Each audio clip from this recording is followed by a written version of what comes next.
Hey guys, it's Dr. Kresimir here. I'm a chiropractor from London, Ontario, Canada. Today we're going to be talking about how to get a good night's sleep. I wanted to record a video on sleep for a long time. Something wonderful happened to a patient of ours.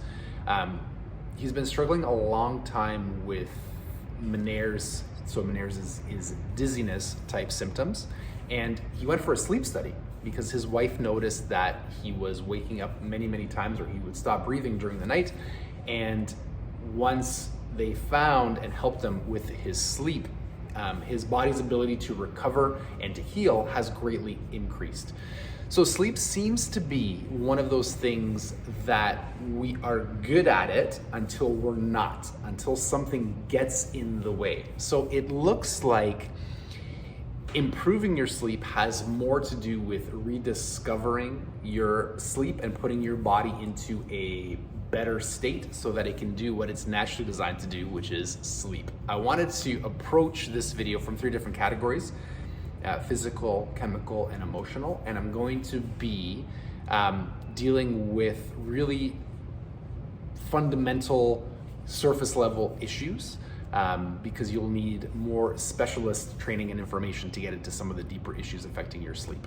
So let's start with physical. So physical, I'm going to be talking about pillows and posture, and I'll be showing you some things in a second. But really, the first thing that I want you to consider fundamentally is, are you getting enough exercise during your day? Are you getting out for an hour walk? Are you incorporating some type of strength training or some type of activity where your heart rate gets up and you're more involved? Those are the two places to start. Now, and of course, if you need videos on strength training, I can put them down in the comments below so you can watch them. Now, in terms of pillows, we're often asked, should I be sleeping on a firmer pillow? What should my body position be? How should I sleep? The most important answer to that question is there's no single one type of pillow that's right for everybody. You need to find a pillow that's going to get you the best night of sleep, and same thing with the mattress. The simplest way to tell if you're having trouble with your mattress is to sleep in another room in the house, or try to remember the last time you slept somewhere else, whether it's a cottage or a hotel or somewhere that wasn't your own house. How did you sleep? Did you wake up refreshed? Did you feel better, or did you feel worse? In terms of how you want to be sleeping, now keep in mind this is a pregnancy pillow, so there's a hole in it. The best way to sleep is to keep your spine neutral. If I lay this way, you can see that my spine is straight, my head's not twisted, I'm not bending or twisting my body.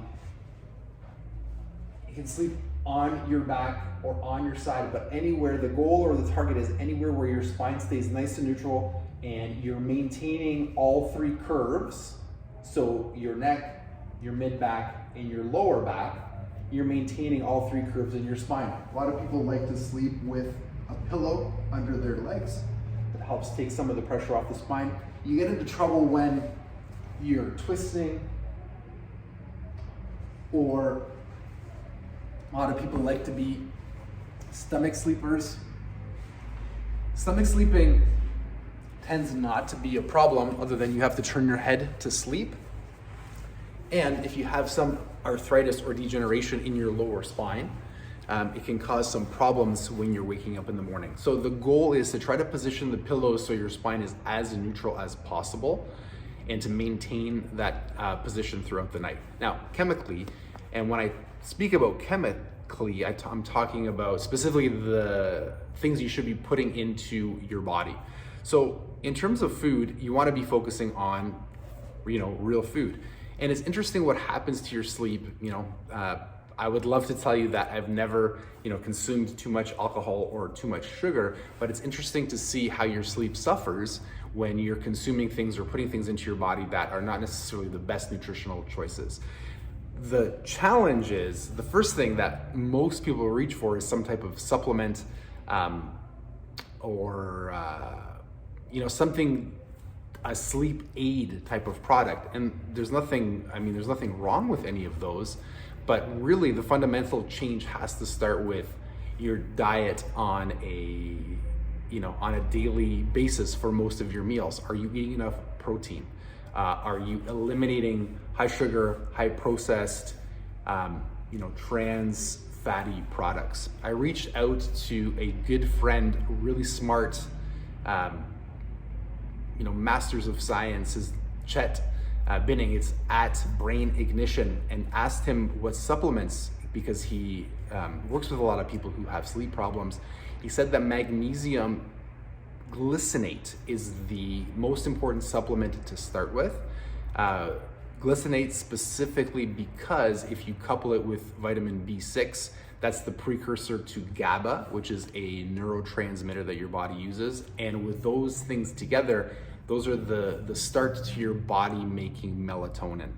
The challenge with taking melatonin is when you start to take it, it can work well for a short period of time, and then your body starts to adapt and you're looking at changing your doses, which again, there's nothing wrong with taking any of that stuff. It's just trying to solve the problem from the ground up versus putting a patch on it. And the last one, and this is a huge topic, is emotional stress, right? So just look at the world today. We're under more emotional stress today than we've ever been before. There's some people dealing with some real challenges, and those challenges and the effects of dealing with those challenges or not dealing with those challenges can affect the way that your body is sleeping or not sleeping.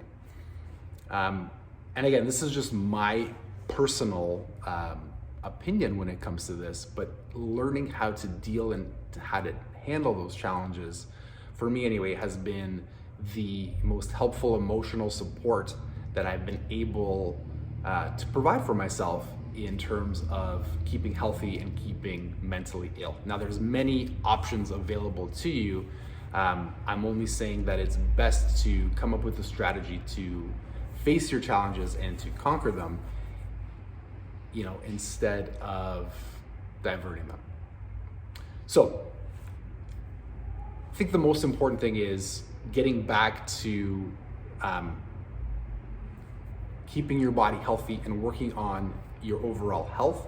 If you're doing all of these things, then the next level, and you can honestly say, putting your hand on your heart, if you're doing all of these three things, the next level would be to chat with your physician and to actually get a sleep study to see if there's something else under the surface. But I think this is a good place to start.